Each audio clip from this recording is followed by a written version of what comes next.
uwo ni wo muco ikinyamurenga abapfakazi baza bacurwa, abagabo bagacura baramubana. Kandi no gucura nako hageze hacura umugabo ga nyamugabo, ntihageze hacura akagabo. Turumvikanye, hageze hacura umugabo akajanwa n'ishaka. Nabonye umugabo mwavuga ngo natamenya urugo rwa mwene se ngo yo yapfuye ngo yomenya amakuru ngo yozomugaya. Ajanwa n'ishaka, akaza gakaminka, akaziragira, akazorora, akamwubakira, akamuhingira, akabyara abana bakabarera. No kuvuga ngo mu bijanye n'ikinyamurenge umugore azacurwa, abagabo bazabacura baramu babo. Nimuja gushakisha ibyo gucura nimba mwananiwe mukabishakira mu ikanisa, uko nukunanirwa kwanyu, ariko ntimugire ngo hari umupasiteri uzobabwira ngo ni mucure. Abapasiteri ndibazavuga ngo abantu bacure. Iryo jambo sinzi ko ndisobanuye neza. Ijambo rigira kabiri, umugore yo yatsakaraga kera bageze baca umugani bakavuga ngo umupfakazi ntaza kinga. Ko ndavuga ikinyamurenge, umupfakazi ntaza kinga mana yake abategereje umugabo uza.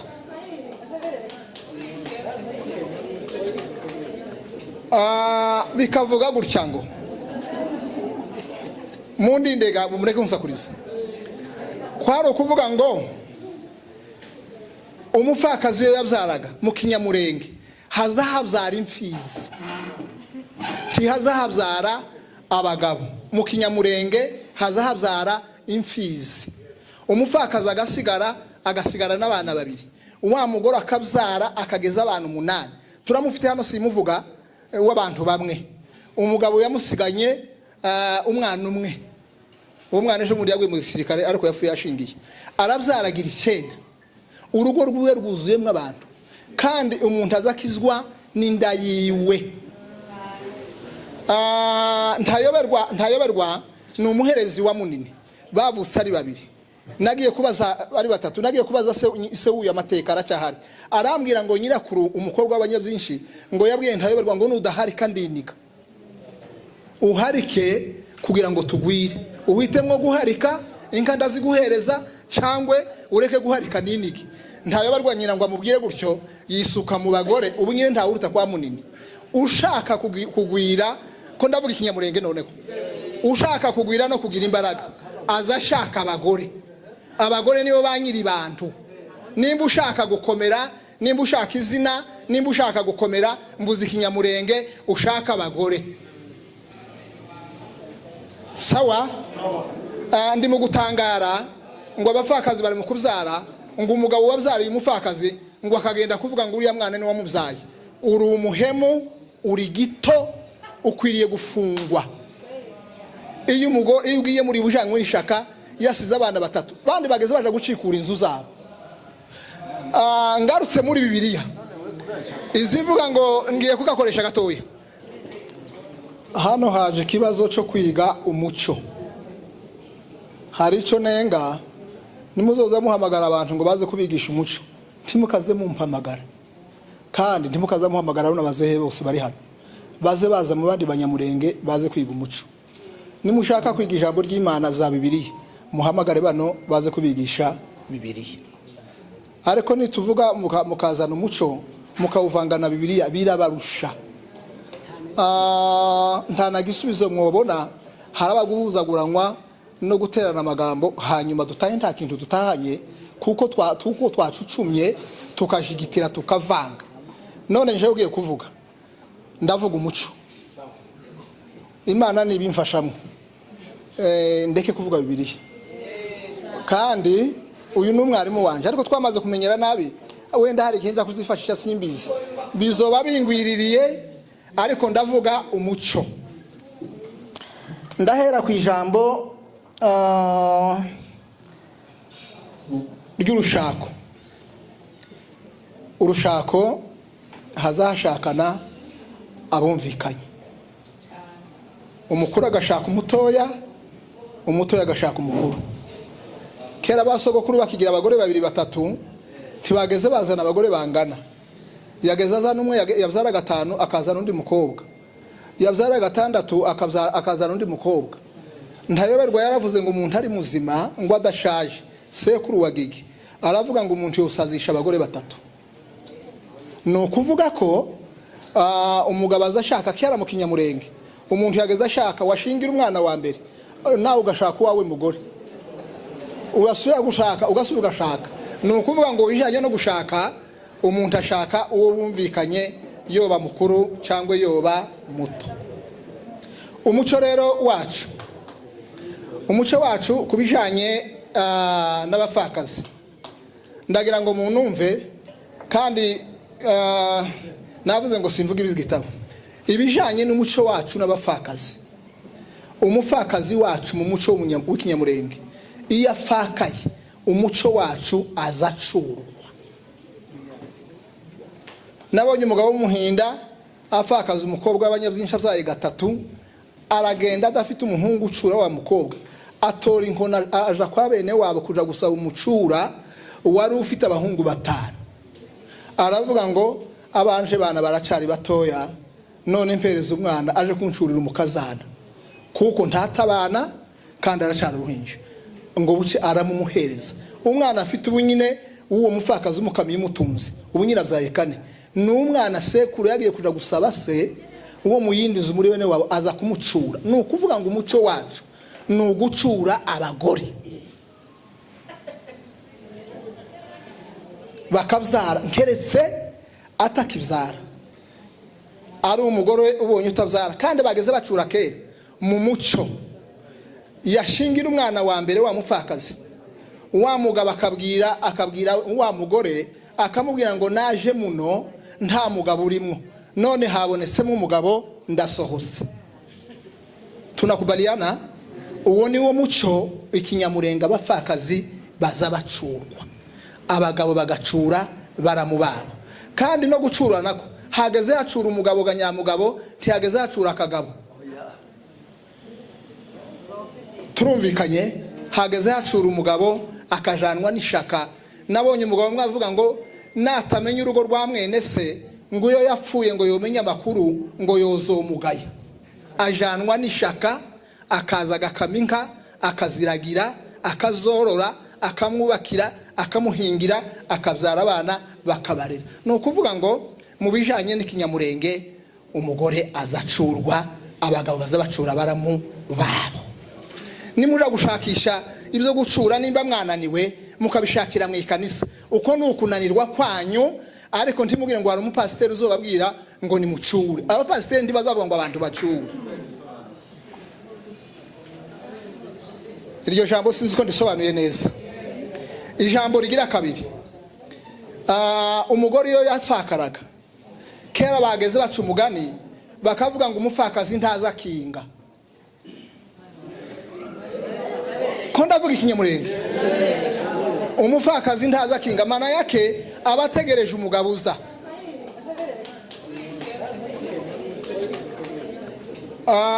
Bikavuga gutya ngo mundindega mumureke unsakuriza. Kwari ukuvuga ngo umupfakazi iyo yabyaraga mu Kinyamurenge hazahabyara imfizi, ntihazahabyara abagabo. Mu Kinyamurenge hazahabyara imfizi. Umupfakazi agasigara n'abana babiri, wa mugore akabyara akageza abantu 8. Turamufite hano simuvuga w'abantu bamwe. Umugabo yamusiganye umwana umwe. Uwo mwana ejo muri yagwe mu gisirikare ariko yafuye yashingiye. Arabyaragira 9. Urugo rwiwe rwuzuyemo abantu, kandi umuntu azakizwa n'inda yiwe. Ntayoberwa ni umuherezi wa munini, bavutse ari 2. Nagiye kubaza ari 3. Nagiye kubaza se wuye amateka aracyahari. Arambwira ngo nyirakuru umukobwa w'abanyabyinshi ngo yabwiye ntayoberwa ngo nudahari kandi iniga uharike kugira ngo tugwire. Uhitemwo guharika inka ndaziguhereza cyangwa ureke guharika ninigi. Ntayoberwa nyina ngo amubwiye gutyo yisuka mu bagore. Ubu nyine nta uruta kwa munini. Ushaka kugwira, ko ndavuga Ikinyamurenge noneho, ushaka kugwira no kugira imbaraga azashaka abagore. Abagore nibo banyiri bantu. Nimba ushaka gukomera, nimba ushaka izina, nimba ushaka gukomera mvuze ikinyamurenge ushaka abagore. Sawa? Ndi mu gutangara ngo abapfakazi bari mu kubyara, ngo umugabo wabyariye umupfakazi ngo akagenda kuvuga ngo uriya mwana ni wamubyaye. Uri umuhemu, uri gito, ukwiriye gufungwa. Iyo ugiye muri bujanywe n'ishaka yasize abana batatu, bandi bageze baje gucikura inzu zabo. Ngarutse muri Bibiliya izivuga ngo ngiye kugakoresha gatoya, ngiye kuvuga ngo Yoronani mwene Yuda ngo yabyaye abahungu batatu, ngo kuko Yoronani yakoraga ibyaha cyane Imana ngo iramwica. Bukeye muri umuna wuciye wa mugore ngo yange kumuzarira nawe. Iyo ni Bibiliya. Ngo Imana irakazwa nuko yanze kubyarira muramu wiwe nawe ngo iramwica. Musome Itangiriro ibice 38 murasanga ayo magambo. Nuko uvuga ngo abana bose babapfakazi ku rugero nk'abana b'uyu mwana, nk'abana buriya n'ubundi n'abana bapfakazi bose, uwabyaye mu mwana n'umwana w'urya mugabo wasize wa mugore, babe batanu babe batandatu. Kandi nyuma y'ibyo kuvuga yandi no gutukana. Abafite imbaraga mubonye uko mwamugira mukamugira, abagiye gutukana, abagiye gutukura urugo rw'abandi baraguhamagaye. Wajanywe n'irari ryawe, ubundi yajanywe n'ushaka. Nta wajanywe n'ishaka uzuvuga ngo ni wabyaye umwana mwanyiraraka. Uko twogira ngo tuvuge twese no batondagura nkavuga ngo kwabana akanaka yabyaye, kubana akanaka yabyaye, kubana niko bakanabyihaya. Umupfakaza akicara akicaza abana akababwira ngo iso yadusize turi babiri, yabase muri babiri, iso wanyu nakaraza abzaramwo naka mu bakunde, bakavuga ngo data ni naka ariko twabzawe na naka. Turumvikanye?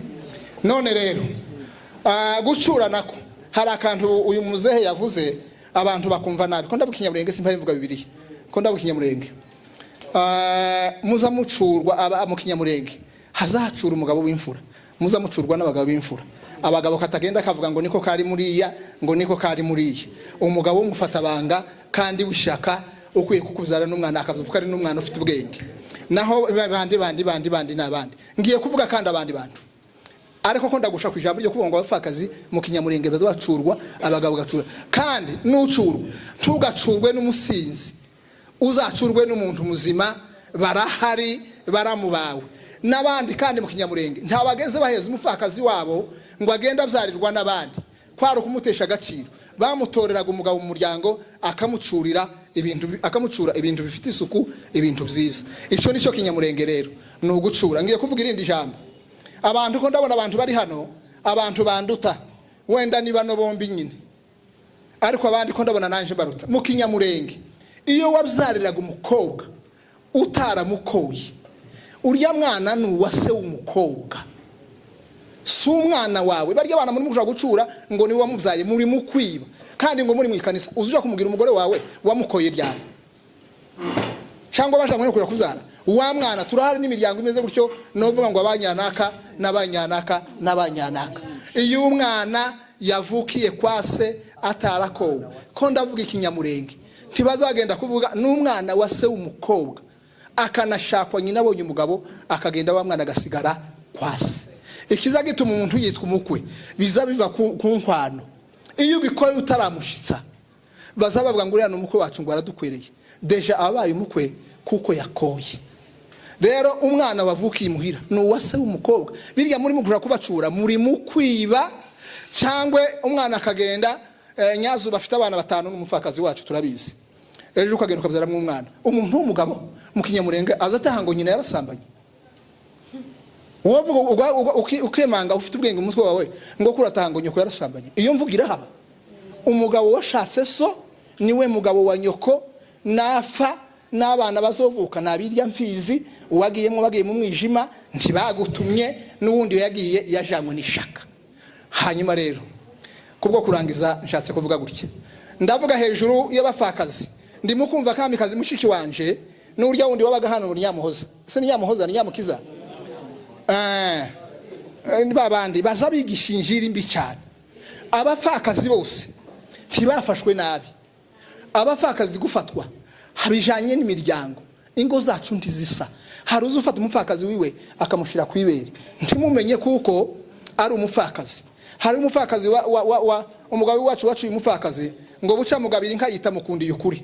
mwaseruka yarafite abagore batatu, mwaseruka urya yacuye mukavuga ngo niwo mugore wiwe, barya biwe mukavuga ngo nibo bacurana. Ni ukuvuga ngo gutunga umupfakazi bikurikirana n'umuntu. Haruza umutera imigeri agakunda ngo amwirukane ngo arye n'inka ziwe, noneho wahura n'uwo nguwo rero ukazugenda uvuga ngo twarago wapfakazi. Hakaba n'uwundi wafashwe nk'amata bakanga kumubabaza, bakagira ngo n'urya wabo wapfuye azamenya amakuru. Ngiye kurangiza ko ndavuga ikinyamurengega, simpa mvuga igipasiteri. Mucure abapfakazi bose, abapfakazi mubzare tubeho. Ahasigaye abagabo mufata abapfakazi banyu neza, mubafate nk'amata meza, bazatuzarira imiryango, bazagira neza. Uko niko bizabikorwa, nico kinyamurenge. Iyo utabyaye uba wihemukiye, inda yawe niyizigukiza. Aha abagore babiri mu kinyamurenge ni uburenganzira bwo gushaka abagore wumva. Nushaka batatu, nushaka bane, uzafe kubatunga neza. Mvuze ikinyamurenge, simvuze ikibiblia. Gushaka ni uburenganzira bw'umuntu, gucurwa. Akaba n'abagore bagito bananirwa gucurwa, akagenda afata ubusa. Ariko abakecuru bakera yageza zano mumera, akazana inzoga, agashira sebukwe. Ko ndavuga ikinyamurenge, akavuga ngo umugabo wanje yapfuye, none iyi nzoga nkuzaniye, nje gusaba umucura.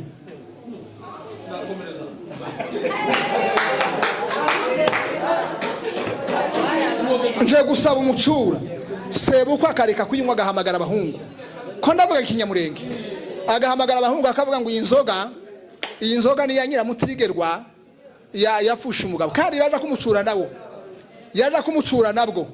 Bakavuga imvugo nziza itari imvugo nyandagazi. Kibaza bavuga ngo yagiye gucura, bakavuga ngo mumuhereze umugabo wo kurira kumukamira inka, kandi umutwe umwe uza wigira ibisazi, tuza wigira inama. Bwaca abagabo bakamushorera uwo batoye. Hakabaho banavuga bati nitumutorera Gatware tiyotunga umupfakazi, arikunda. Ariko Gifizi mu basita akunda abantu, yotunga umupfakazi. Bakavuga uyu mugabo uri kuri kamera ko kunda abantu, batamutorera bagahamagara umugore, bakamubwira ngo birya wavuze birumvikana, none rero baramubawe ngaba ari hano, ihitire mwumwe.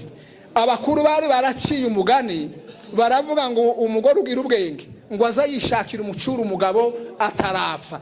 Ntimukunda baramubanyu, muri mugenda mukunda mufata ubusa, mufite amakosa cyane. Muza musaba abacura babacure, nico kinyamurenge. Imana ibahereze umugisha. Mvuze ikinyamurenge no gucurwa murakoze. Arakoze. Ntabwo ndinda, ndagira ngo mbashimire mu rwego rw'abateguye kino gikorwa, kandi mbabwire n'intego yacu nibwo tugitangira, ariko twifuza gukomeza. Nk'uko bababwiye ababatumiye hano cyangwa se bateguye kino cyicaro, bitwa Ejo Heza Initiative, niko twitwa. Reka amasaha bahaguruke, abo abateguye bari izini bahaguruke, abo muhaguruke. Bamwe ko batinye guhaguruka.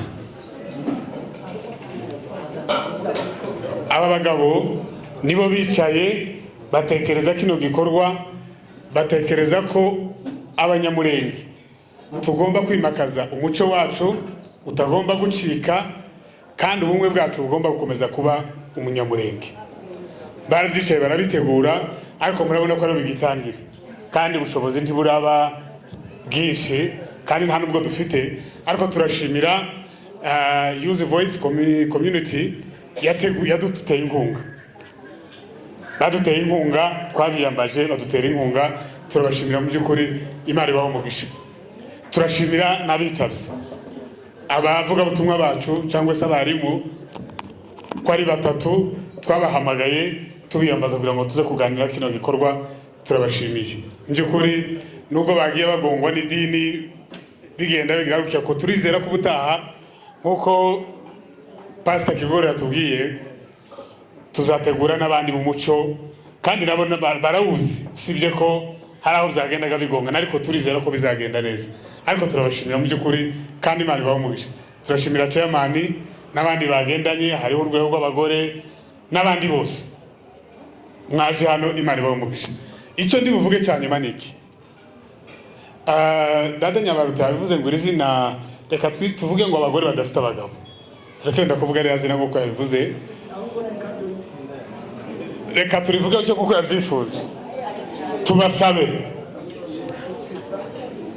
tubasabe mukunda imiryango, tubasabe kuguma mu miryango, tubasabe uzoza ubishobozwa agashakwa azagenda nashikiye yagiye yubake, kuko dufite impungenge z'uko usiga abantu ugashakwa ahandi, kandi badushaka no gushakwa kuwatandukanye n'umugore washika nanone ejo ukazasenya. Ariko twebwe icyo dushaka ni mwubake kandi mubyare. Icyo ni kimwe. Abakobwa bacu bakiri bato cyangwa se bamaze gukura bageze mu zabukuru, reka mbivuge gutyo, hari abakobwa b'imyaka 30, 40 bicaye mu rugo gushaka wenda batabitegereje, nibabyare, kuko aho bahabagana ejo imyaka kiragenda, ejo bazabura aho baja, usanga kaja mu nzu ya musaza we kubana na muramukazo bigoye. Nibabyare ejo abo bana bazabarokora, uko si ukuri. Icyongeyeho abagabo nabo b'abanyamurenge n'abasore mukunda abagore, ariko kandi mucure bano badamu abagabo bapfuye. Uwicaye mubacure, imiryango ibacure, niwo muco wacu wa Kinyamurenge, niko batubwiye. Turakomeje rero, turakomeje rwose. Iyi gahunda nidukundira, ubushobozi nibukomeza kuboneka, tuzakomeza kwagura n'ibindi. Murakoze, murakagira Imana ibaho umugisha.